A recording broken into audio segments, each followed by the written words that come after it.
Hello friends, कैसे हो आप सब। तो हम अपनी हिंदी सीरीज़ को कंटिन्यू करते हुए आज अपना चैप्टर नंबर 5 ज्योतिबा फुले को कंप्लीट करेंगे, जो कि सुधा अरोड़ा जी ने लिखा है। ये उनकी बहुत ही सुंदर रचना है। इससे पहले अगर आपने हमारी हिंदी सीरीज़ नहीं देखी है, जिसमें चैप्टर नंबर 1 ईदगाह, दोपहर का भोजन, टॉर्च बेचने वाला, गूंगे, ये सब चैप्टर्स इंक्लूडेड हैं, तो आप जाकर हमारी वो प्लेलिस्ट देख सकते हैं, जिसका लिंक मैंने आपको डिस्क्रिप्शन में प्रोवाइड कर दिया है।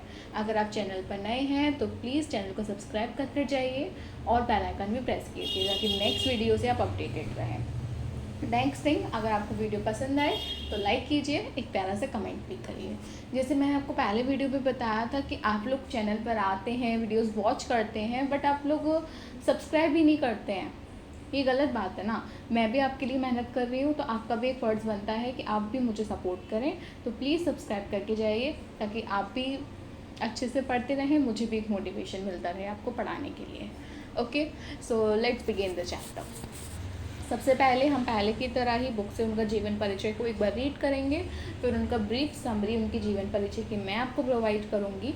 उसके बाद हम चैप्टर एक्सप्लेन करेंगे, उसकी कुछ मुख्य बातें, स्मरणीय बिंदु मैं आपको समझाऊंगी, और आपसे एक विनती करूँगी हमेशा की तरह कि आप प्लीज़ उस चैप्टर को एक बार खुद से ज़रूर बुक से पढ़ें। ठीक है, एक बार क्या होता है ना, बुक से पढ़ने से हर चीज़ बिल्कुल दिमाग में फ़िक्स हो जाती है। ठीक है, क्योंकि कुछ बातें होती हैं, कुछ पॉइंट्स होता है कि मुझे पढ़ाते समय याद नहीं है, लेकिन वो क्वेश्चन आ जाए। ठीक है, इसलिए ज़रूरी है कि आप एक बार बुक पढ़िए। ठीक है, क्योंकि किसी की पढ़ाई हुई हर चीज़ हर बच्चे के माइंड में नहीं फिक्स होती, लेकिन सेल्फ रीडिंग फिक्स होती है। इस बात का हमेशा ध्यान रखिएगा। ओके, तो अब ज़्यादा बक मैं ना करती हुई मैं आपको चैप्टर एक्सप्लेन करती हूँ। ओके, सुधा अरोड़ा। सुधा अरोड़ा का जन्म लाहौर पाकिस्तान में हुआ। उच्च शिक्षा कलकत्ता विश्वविद्यालय से हुई। इसी विश्वविद्यालय के 2 कॉलेजों में उन्होंने सन 1969 से 1971 तक अध्यापन कार्य किया। कथा साहित्य में सुधा अरोड़ा एक चर्चित नाम है। उनके कई कहानी संग्रह प्रकाशित हैं। बगैर तराशे हुए, युद्ध विराम, महानगर की भौतिकी, काला शुक्रवार, कांसे का गिलास तथा औरत की कहानी संपादित आदि। उनकी कहानियाँ लगभग सभी भारतीय भाषाओं के अतिरिक्त कई विदेशी भाषाओं में भी अनुदित हैं। उन्होंने भारतीय महिला कलाकारों के आत्मकथाओं के 2 संकलन दहलीज को लांघते हुए और पंखों की उड़ान भी तैयार की है। लेखन के स्तर पर पत्र पत्रिकाओं में भी बराबर उनकी सक्रियता बनी हुई है। पाक्षिक सारिका में आम आदमी, जिंदा सवाल और राष्ट्रीय दैनिक जनसत्ता में महिलाओं से जुड़े मुद्दों पर उनका साहित्यिक स्तब्धवामा बहुचर्चित रहा। महिला संगठनों के सामाजिक कार्यों के प्रति उनकी सक्रियता एवं समर्थन जारी है। महिलाओं पर ही केंद्रित औरत की दुनिया बनाम दुनिया की औरत लेखों का संग्रह है। उत्तर प्रदेश हिंदी संस्थान द्वारा उन्हें विशेष पुरस्कार से भी सम्मानित किया गया है। तो आप समझ सकते हैं कि वो कितनी उच्च स्तरीय की महिला थी। सुधा अरोड़ा मूलतः कथाकार हैं। उन्हें यहाँ स्त्री विमर्श का रूप आक्रामक न होकर सहज और संयत है। सामाजिक और मानवीय सरोकारों को वे रोचक ढंग से विश्लेषित करती हैं। पाठ्य पुस्तक में संकलित ज्योतिबा फुले की कहानी में की जीवनी में लेखिका ने ज्योतिबा फुले और उनकी पत्नी द्वारा समाज में किए गए शिक्षा और समाज सुधार संबंधी कार्यों का महत्व बताया है। सामाजिक और धार्मिक रूढ़ियों का विरोध कर उन्होंने दलितों, शोषितों और स्त्रियों की समानता के हक की लड़ाई लड़ी है। इसके कारण समाज का व्यापक विरोध भी उन्हें झेलना पड़ा। उस दौर की परिस्थितियों को ध्यान में रखते हुए उनका संघर्ष निर्णायक महत्व रखता है। ठीक है, ज्योतिबा फुले जो एक सोशल रिफॉर्मर हैं, ठीक है, और उनकी पत्नी की कहानी इसमें उन्होंने रची है। उन्होंने बताया है कि कैसे समाज से रूढ़िवादी परंपराओं को ख़त्म करने के लिए और बहुत सारे कार्य करने के लिए उन्होंने कैसे त्याग किए, उन सबको उन्होंने इस कहानी में बताया है। ठीक है, इनका जीवन परिचय मैं आपको फिर से एक बार शॉर्ट में समझा देती हूँ। लेखिका सुधा अरोड़ा, उनका जन्म लाहौर पाकिस्तान 1948 में, शिक्षा कलकत्ता विश्वविद्यालय से हुई। उन्हें उत्तर प्रदेश हिंदी संस्थान द्वारा सन 1978 में विशेष पुरस्कार से भी सम्मानित किया गया। उनकी भाषा शैलीगत विशेषताएं क्या क्या हैं? उनकी भाषा सहज, संयत और बोधमज्ञ है। उर्दू शब्दों से युक्त तत्सम प्रधान है। भाषा शैली विचार प्रधान, विवेचात्मक तथा तर्कपूर्ण है। ठीक है, ये कुछ उनकी क्या है, भाषा शैली की विशेषताएं हैं। ठीक है, इसके बाद हम चलते हैं अपने चैप्टर एक्सप्लेनेशन पे। तो चैप्टर ज्योतिबा फुले मैं एक बार फिर से रिपीट कर रही हूँ कि आप ये वाला चैप्टर प्लीज़ मेरी वीडियो देखने के बाद या मेरी वीडियो देखने से पहले एक बार ज़रूर पढ़ें, ठीक है। जो बच्चे ज़्यादा पढ़ लेते हैं, मतलब पढ़ने में इंटरेस्ट रखते हैं हिंदी स्पेशली, वो लोग एक बार, मेरी गुजारिश है कि एक बार पहले पढ़ें, एक बार बाद में पढ़ें, ठीक है। उनके मन में बहुत अच्छे से चैप्टर फिक्स हो जाएगा, ठीक है। अब हम अपना चैप्टर स्टार्ट करते हैं। तो सबसे पहले इनका जीवन परिचय। प्रस्तुत पाठ ज्योतिबा फुले में ज्योतिबा और उनकी पत्नी सावित्रीबाई फुले के प्रेरक जीवन चरित्र को दर्शाया गया है। शिक्षा का सभी जाति, वर्ग, वर्ण पर समान अधिकार है और उसके लिए फुले दंपत्ति ने जो संघर्ष किया है, इस पाठ में यह बताने का प्रयास किया गया है। फुले दंपत्ति ने अछूतों, शोषितों, महिलाओं, विधवाओं आदि के उद्धार का प्रण लिया और उसके लिए संघर्ष भी किया। इन दोनों ने उस समय में प्रचलित सामाजिक विषमताओं, रूढ़ियों का विरोध किया और समाज के निचले वर्ग के अधिकारों के लिए लड़ाई लड़ी। उन्होंने ब्राह्मणवादी और पूंजीवादी मानसिकता के विरुद्ध आवाज़ उठाई।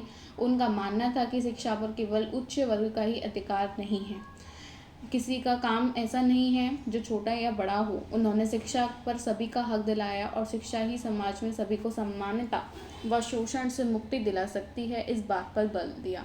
उनका मुख्य रूप से इस बात पर बड़ा बल रहा कि समाज में स्त्री व पुरुष बराबर हैं और पुरुष की भांति स्त्रियों को भी शिक्षा का समान रूप से अधिकार है। इस बात के लिए दोनों दंपत्ति को समाज का तिरस्कार व विरोध भी सहना पड़ा और यहाँ तक कि उनके सास ससुर ने भी उनको घर से निकाल दिया था। यह पाठ उनके इसी संघर्ष, समाज सुधार के मार्ग में आने वाली बाधाओं और उसे लड़ने की कहानी बताता है। तो ये कहानी जो है वो एक बहुत प्रेरणादायक कहानी है कि कैसे पुराने समय में भी कुछ सोशल रिफॉर्मर्स ज्योतिबा फुले और उनकी पत्नी सावित्रीबाई ने इतने सारे कष्टों को सहन करके मानव जाति के लिए उद्धार के कार्य किए। अब इस पाठ की हम कुछ स्मरणीय बातों की ओर आगे बढ़ते हैं जिनसे पूरा आपका चैप्टर रिलेटेड है और इन्हीं सब चीज़ों पे आपका चैप्टर रिवॉल्व करता है। आपको इसने मतलब इसको आपने अच्छे से सुन लिया, आपका पूरा चैप्टर अच्छे से हो जाएगा। ओके, सो लेखिका द्वारा सुधा अरोड़ा जी ने प्रसिद्ध समाज सुधारक ज्योतिबा फुले और उनकी पत्नी के द्वारा शिक्षा व सामाजिक क्षेत्र में किए गए कार्यों का वर्णन इस पाठ में बखूबी किया है, किंतु सामाजिक विकास के आंदोलन के 5 प्रमुख लोगों ने उनका नाम नहीं लिया जाता क्योंकि सूची को बनाने वाले उच्च वर्ग के प्रतिनिधि थे। ज्योतिबा फुले ने पूंजीवादी, पुरोहितवादी मानसिकता पर खुला हमला बोला, वर्ण, जाति और वर्ग व्यवस्था में निहित शोषण क्रिया को एक दूसरे का पूरक बताया। गुलामगिरी, श्वेतकर या चामचूड़ में विचारों का संकलन किया गया है। उनके मत में जिस प्रकार में पिता बौद्ध, माता ईसाई, बेटी मुसलमान और बेटा सत्य धर्मी हो, वह परिवार ही एक आदर्श परिवार है। ये क्वेश्चन इम्पोर्टेंट है, ये आ जाता है।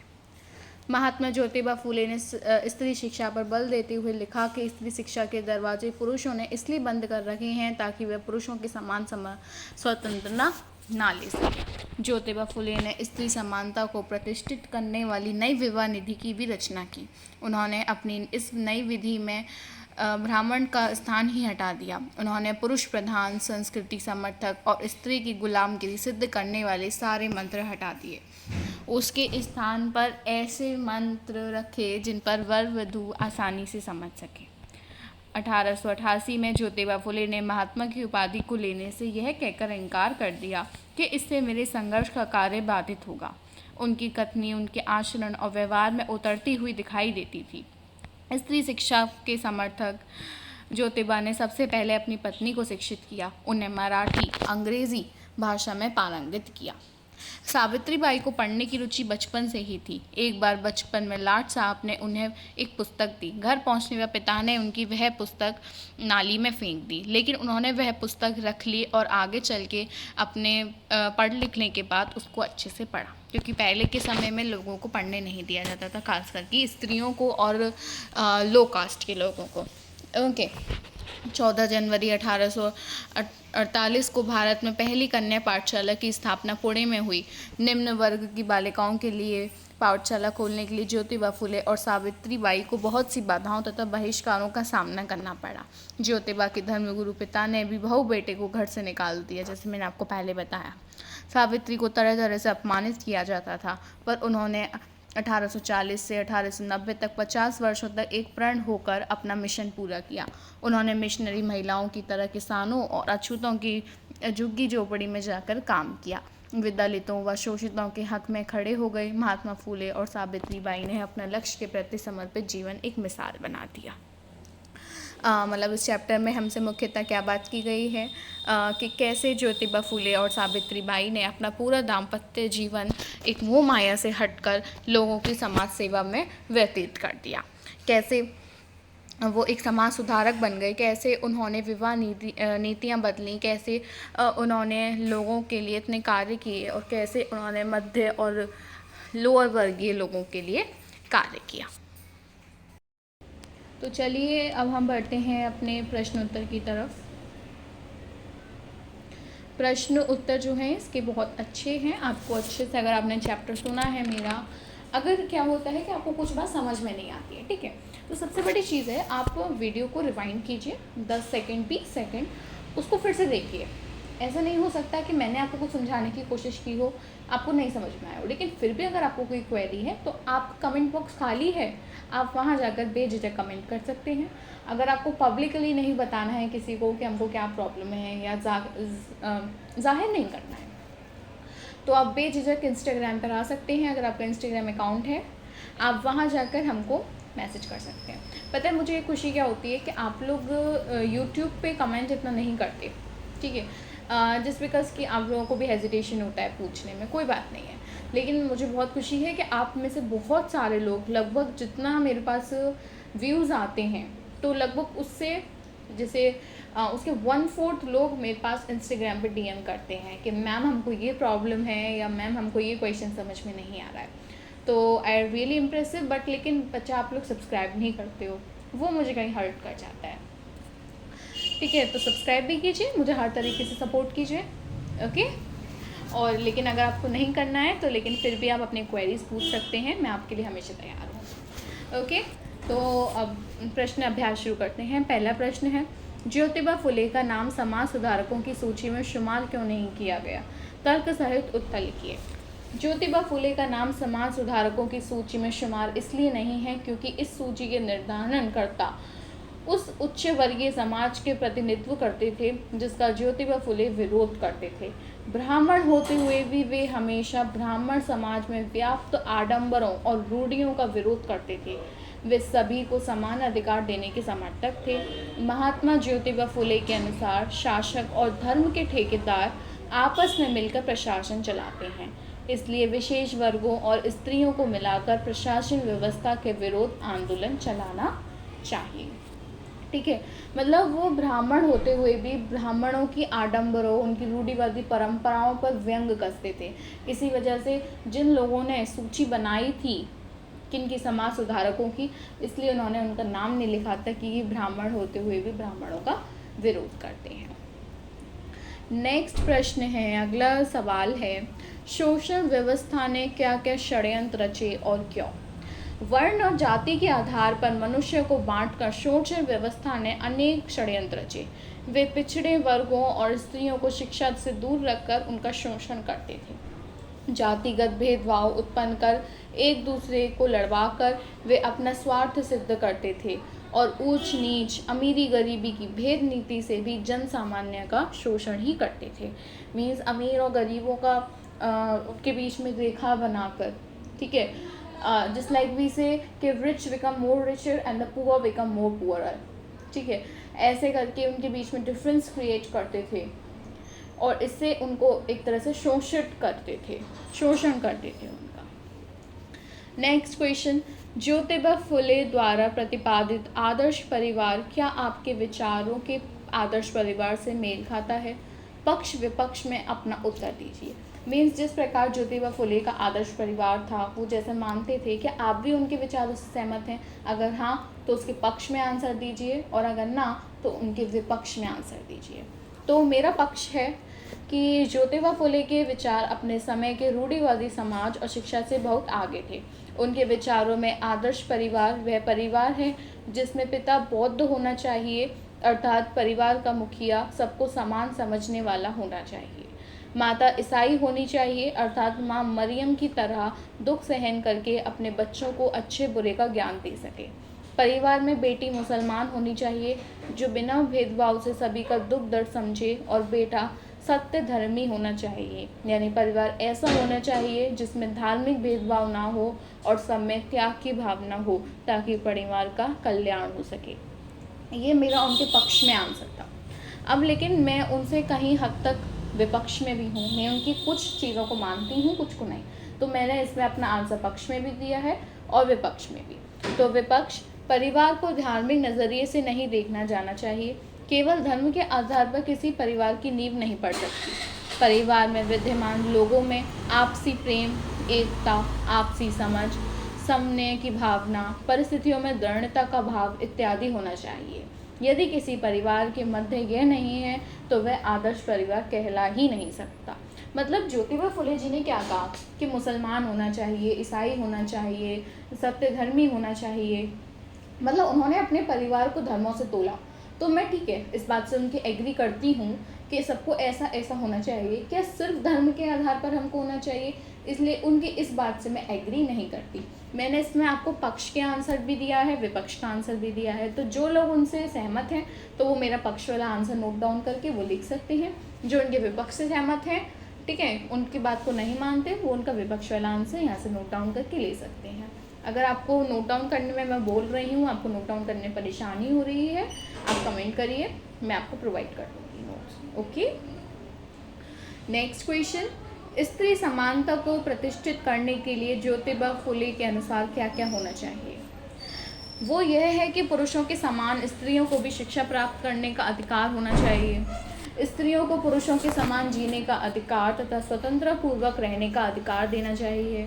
विवाह के समय बोले जाने वाले मंत्रों में ब्राह्मणों का स्थान समाप्त हो जाना चाहिए तथा ऐसे वचन बुलवाने चाहिए जिसमें दोनों के अधिकार हो। ऐसे वचनों को कोई स्थान नहीं देना चाहिए जिसमें पुरुष को मनमानी अधिकार मिले और स्त्री को गुलामी का। उनके अनुसार ये था, क्योंकि जो हम शादी के समय 7 वचन लेते हैं तो उसमें यही होता है, जो पुरुष होता है उसको सुपीरियर माना जाता है कि हमें अपने पुरुष का साथ देना चाहिए, हमारा आदमी जो हमसे कहे हमको वही मानना चाहिए, ऐसी सब चीज़ें बताई जाती हैं। ठीक है, उनके कहने का बस ये तात्पर्य था कि स्त्रियों को भी अधिकार मिलना चाहिए। अगर किसी चीज़ में स्त्री सही है तो स्त्री को भी बोलना चाहिए और उसकी बातों को भी दूसरों को सुनना चाहिए। ठीक है, नेक्स्ट क्वेश्चन है, सावित्रीबाई के जीवन में क्रांतिकारी परिवर्तन किस प्रकार आए? क्रमबद्ध रूप से लिखिए। उनके पति ज्योतिबा फुले ने सबसे पहले उन्हें पढ़ना आरंभ करवाया और मराठी तथा अंग्रेजी भाषाओं की शिक्षा दी। ठीक है, सावित्रीबाई जो हैं वो आपको पता है ज्योतिबा फुले की पत्नी हैं, तो उनके पति ने उनको सबसे पहले पढ़ना लिखना सिखाया, उनको अंग्रेजी सिखाई और मराठी भी सिखाई। ठीक है, उसके बाद तत्पश्चात उन्होंने अपने साथ लाई ईसाई पुस्तक को पढ़ा। ठीक है, मीन्स उन्होंने क्रिश्चियन धर्म को भी सीखा। अपने पति के साथ उन्होंने पहले विद्यालय की स्थापना की, मीन्स उन दोनों ने मिलकर एक स्कूल भी ओपन किया। उसके बाद विद्यालय खोलने के कारण उन्हें सास तथा ससुर ने घर से निकाल दिया। ठीक है, जैसे ही उन्होंने विद्यालय खोला तो उनके सास ससुर जो थे उन्होंने उनको घर से निकाल दिया भाई। उसके बाद क्या हुआ, तो उन्होंने शूद्र जाति के लोगों के लिए निडर होकर कार्य करना आरंभ कर दिया। नेक्स्ट क्वेश्चन, ज्योतिबा फुले और सावित्रीबाई के जीवन से प्रेरित होकर आप समाज में क्या परिवर्तन करना चाहेंगे? ज्योतिबा फुले और सावित्रीबाई के जीवन से प्रेरित होकर मैं समाज में स्त्रियों की दशा को सुधारने का प्रयास करना चाहती हूँ। ठीक है, क्योंकि उन्होंने अपना पूरा जीवन सिर्फ और सिर्फ स्त्रियों की समाज सेवा में ही निकाला है कि कैसे भी करके स्त्रियों को उनका हक मिले, वो कैसे भी कर पढ़ाई कर सकें। अब भी कई इलाके ऐसे हैं जहाँ स्त्रियों को शिक्षा का अधिकार प्राप्त नहीं है, वहाँ स्त्रियों को बोझ समझा जाता है, वहाँ हम जाकर लोगों को समझा सकते हैं और मुफ्त शिक्षा देकर स्त्रियों की हालत में बदलाव ला सकते हैं और उनका जीवन भी हम सुधार सकते हैं। ठीक है, नेक्स्ट क्वेश्चन, उनका दाम्पत्य जीवन किस प्रकार आधुनिक दंपतियों को प्रेरणा देता है? आज के समय में दाम्पत्य जीवन में छोटी मोटी बातों पर झगड़े और कलेश हो जाती हैं। अहंकार की भावना रिश्तों के मध्य दीवार बन जाती है। परंतु ज्योतिबा फुले और सावित्री बाई ने 50 वर्षों तक कंधे से कंधा मिलाकर परिवार और समाज का विरोध सहते हुए साथ कार्य किए हैं। दोनों ने एक दूसरे के प्रति समर्पित भाव था। उन्होंने एक दूसरे के सपनों को अपना बनाया था। अर्थात कि जैसे आजकल लोग क्या है, लड़की भी कमाती है, लड़का भी कमाता है, ठीक है। तो दोनों के बीच में क्या है, अहंकार है। जैसे कोई पति कहता है कि तूने ये क्यों खरीदा, ठीक है, आपने क्यों खरीदा, आप यहाँ क्यों गई, तो पत्नी कह सकती है मैं अपने पैसों से गई। तो क्या है, दोनों के बीच में अहंकार आ गया और उस अहंकार की दीवार ने उनके रिश्ते को खोखला कर दिया और वो रिश्ता उनका ख़त्म हो गया, ठीक है। वहीं उन दोनों का जीवन, ज्योतिबा फुले जी का और सावित्री बाई जी का जीवन क्या था, उन्होंने 50 साल तक अपने शादी के रिश्ते को निभाया। हो सकता है इसकी बाद की डेथ हो गई हो, I don't confirm it, but whenever I confirm I mention in description box or whether I comment, okay। तो दोनों के बीच में बहुत समर्पित भाव था। एक दूसरे कंधे से कंधा मिलाकर एक दूसरे के सपनों को अपना बनाकर उन्होंने अपना पूरा जीवन जिया। नेक्स्ट क्वेश्चन है, फूले दंपति ने स्त्री समस्या के लिए जो कदम उठाया था, क्या उसी का अगला चरण बेटी बचाओ बेटी पढ़ाओ कार्यक्रम है? निश्चित रूप से हम ऐसा समझ सकते हैं, क्योंकि फूल दंपति ने स्त्रियों की शिक्षा के लिए बहुत काम किया। उन्होंने रूढ़िवादी समाज पर चोट करते हुए यह बताया कि स्त्री शिक्षा कितना अधिक महत्वपूर्ण है। यह समाज के विकास के लिए एक अति आवश्यक चरण है। बेटी बचाओ बेटी पढ़ाओ का कार्यक्रम भी महिलाओं के लिए समान अधिकार की बात करता है। महिलाओं को पुरुषों की तरह समाज में रहने का समान अधिकार होना चाहिए, ठीक है। क्योंकि जो बेटी होती है वो एक घर की नहीं होती, वो 2 घर की होती है। अगर वो पढ़ लिख गई तो अपने मायके को भी संभालेगी, वहाँ भी फाइनेंशियली सपोर्ट करेगी, और शादी होने के बाद वो अपने दूसरे घर अपने ससुराल को भी सपोर्ट करेगी। उसको अगर फाइनेंशियली वो सपोर्ट नहीं कर रही लेकिन समझदार है तो वो अच्छी बुद्धिमत्ता से अपना घर चलाएगी, ठीक है। और जो पुरुष होता है वो सिर्फ एक घर चलाता है, लेकिन जो स्त्री होती है वो 2 घर चलाती है। इसलिए पुरुषों से ज़्यादा इम्पोर्टेंट पढ़ना बेटियों का है। मैं ये नहीं कह रही कि बेटों को मत पढ़ाओ, we have to give the both gender equal rights. जो बात हम लड़कों के लिए सोचते हैं वही बात हमको लड़कियों के लिए भी सोचनी चाहिए। बट मेरा मानना ये भी है कि कुछ पर्पस में लड़कियों पर रेस्ट्रिक्शंस होनी चाहिए। जस्ट लाइक कहते हैं कि अपने लड़कों को समझाओ कि ऐसे कपड़े मत, जैसे अपनी लड़कियों को समझाओ कि ऐसे कपड़े मत पहनो, तो कुछ लोग कहते हैं कि अपने लड़कों को समझाओ कि दूसरी लड़कियों को ऐसे ना देखें। तो भाई उनका भी वो नहीं है, ये सब हमारे हार्मोनल चेंजेस होते हैं जो हमें दूसरे जेंडर की तरफ अट्रैक्ट करते हैं, ठीक है। So it's not a big deal, खासकर एडोलेसेंट एज में ये सब होता है।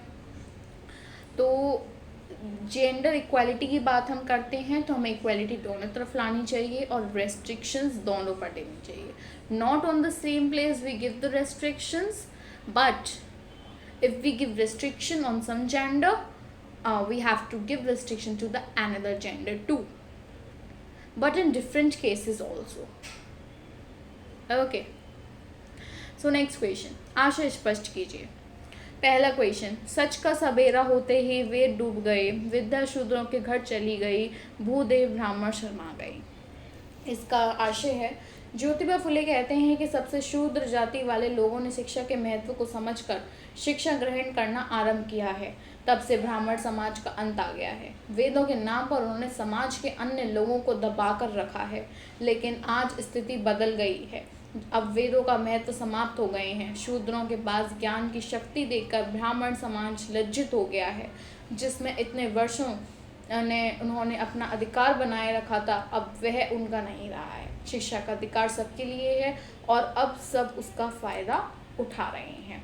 जैसे आपने महाभारत देखी होगी तो पहले के टाइम में क्या होता था, सिर्फ ब्राह्मणों को शिक्षा दीक्षा का अधिकार होता था, और जो कर्ण थे, ठीक है, वो शूद्र जाति से बिलोंग करते थे, ठीक है। वैसे वो थे ब्राह्मण, लेकिन कुछ सर्कमस्टांसेस उनकी लाइफ में ऐसे क्रिएट हुए कि उनको शूद्र रहना पड़ा, ठीक है। तो तब जो गुरु द्रोणाचार्य थे वो इतने वेदों के ज्ञाता थे, इतने वो थे, लेकिन फिर भी उन्होंने मना कर दिया उनको शिक्षा देने से। क्यों? क्योंकि वो एक शूद्र जाति से संबंधित थे, बिलोंग करते थे। ठीक है, तो पहले के समय में सिर्फ ब्राह्मणों को शिक्षा दी जाती थी। ब्राह्मण इतने वेदों के ज्ञाता होते हुए भी विद्या का अधिकार नहीं समझ पाए थे।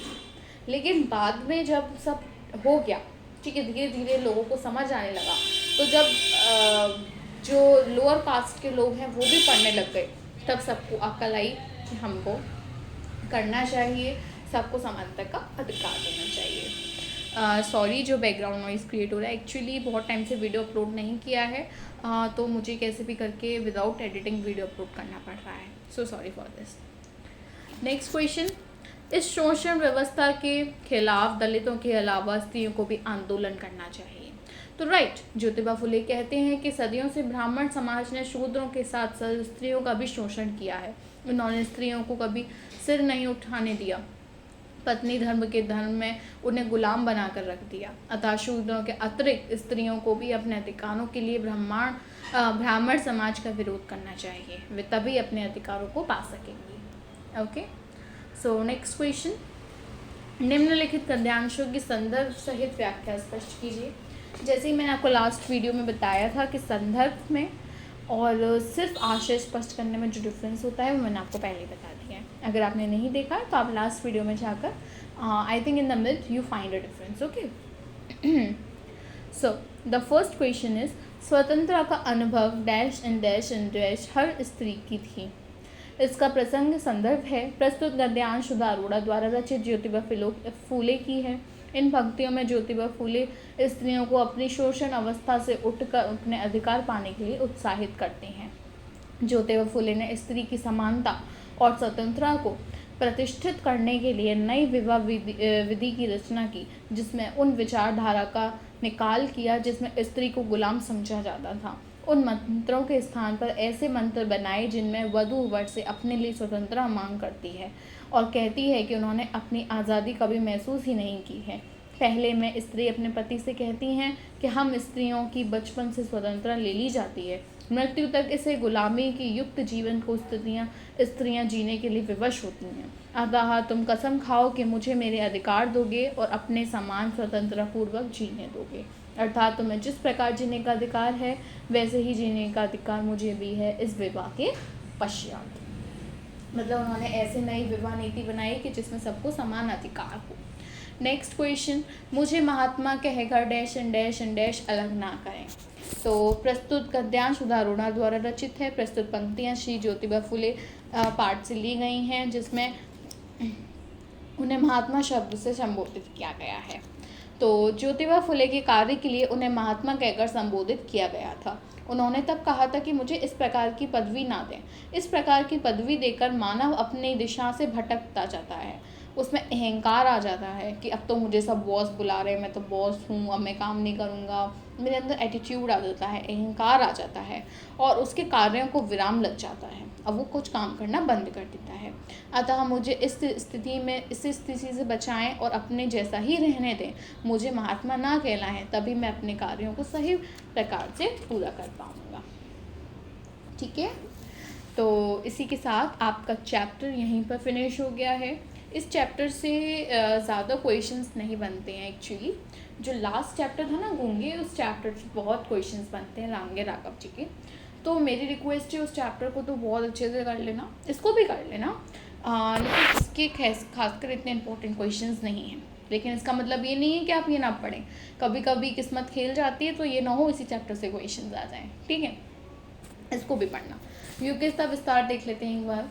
अपने आसपास के कुछ समाज सुधारी कार्यकर्ताओं के बातचीत कर आधार पर एक रिपोर्ट तैयार कीजिए। आपके आसपास जो भी NGOs हैं या कोई संस्थाएं वगैरह हैं, उनके कुछ कार्यकर्ताओं से आप बातचीत कीजिए। दूसरा प्रश्न, क्या आज भी समाज में स्त्री पुरुषों के बीच भेदभाव है? कक्षा में चर्चा कीजिए। हाँ है, तो इस पर अपनी क्लास में डिबेट कीजिए, अपने मैम से कहिए, ऑनलाइन डिबेट कीजिए, भाई ऑनलाइन ज़माना है। नेक्स्ट क्वेश्चन, सावित्री बाई और महात्मा फुले ने समाज हित में जो काम किए उनकी स्त्री सूची बनाइए। ठीक है, जितने भी उन्होंने काम किए उनकी एक सूची तैयार कीजिए। और this is your homework question. I want this in my comment box. Okay, seriously I want this in my comment box. अगर मैं इतनी मेहनत करती हूँ तो यार प्लीज़, अगर मैं कुछ होमवर्क देती हूँ तो प्लीज़ मुझे वो दीजिए कंप्लीट करके, या तो कमेंट करिए मुझे या इंस्टाग्राम पर DM करिए। ओके, उसके बाद आपके चैप्टर के एंड में हमेशा की तरह कुछ शब्दार्थ और टिप्पणियाँ हैं, इनको पढ़ लीजिए। अगर MCQs क्वेश्चंस बन के आते हैं तो कभी कभी वर्ड मीनिंग इनसे बनकर आ जाते हैं, ठीक है। अब सबसे बड़ी बात, वीडियो पसंद आए लाइक करना। मैंने वीडियो की स्टार्टिंग में भी बोला था, आप लोग बिना लाइक करे, बिना कमेंट करे और स्पेशली बिना सब्सक्राइब करे ऐसे चले जाते हो कि काम ख़त्म, अब भागो यहाँ से। तो प्लीज़ यार सपोर्ट करो मुझे। मैं इतने टाइम से आपको पढ़ा रही हूँ लेकिन फिर भी मुझे उतना सपोर्ट नहीं मिल रहा जितना I deserve. So please support me. अब इन सब बातों को छोड़ते हुए अब नेक्स्ट वीडियो के लिए तैयार रहिए। आपको अगर कोई अपने टॉपिक रिलेटेड वीडियो चाहिए तो मुझे मैसेज कीजिए, मैं आपके उस टॉपिक पर जल्द से जल्द वीडियो बनाने की कोशिश करूँगी कि आपको एज सून एज़ पॉसिबल आपको एक्सप्लेन कर दूँगी, ठीक है। तब तक आपकी ये सीरीज़ तो चली रही है, तो तब तक के लिए टाटा एंड बाय बाय।